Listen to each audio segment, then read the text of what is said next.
법무부가 검찰의 피의 사실 공표 방지를 위해 수사 상황 공개를 금지하는 규정을 발표했습니다.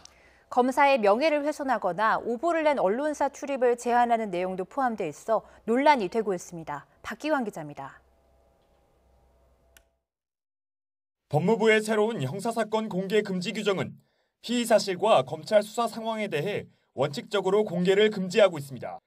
재판 전에 사실상 범죄자로 낙인 찍혀 인권이 침해되는 망신주기식 수사를 원칙적으로 막겠다는 겁니다.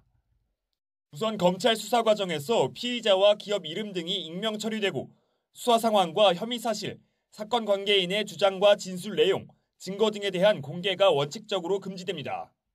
또 주요 피의자의 소환 일정이나 압수수색, 체포 등 수사 과정에 대한 촬영과 녹화, 생중계는 모두 금지됩니다. 여기에 언론에 대한 검찰의 구두 브리핑은 원칙적으로 금지됩니다. 검사와 수사관이 언론인을 접촉하거나 사건 내용을 말해서는 안 된다는 규정도 신설됩니다.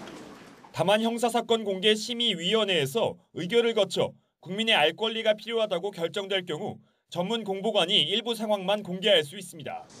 피의자 인권을 강화한다는 취지지만 권력형 비리에 대한 감시 기능 약화는 물론 언론 자유를 위축시킬 수 있다는 우려가 나옵니다.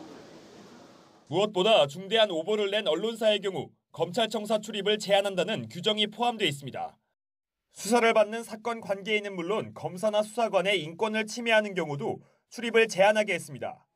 그러나 오보의 기준이 무엇인지 명확하지 않고 판단하는 절차도 따로 없어 논란이 되고 있습니다.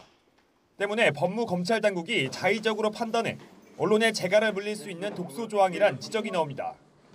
2015년에 그 정윤회 문건 사건이 있었습니다. 검찰이 오보라고 그러고 난리 쳤는데요. 결국 사실로 밝혀졌잖아요. 언론을 통제를 하면서 궁극적으로는 국민의 알 권리를 침해하는 그런 상황이 발생을 하겠죠.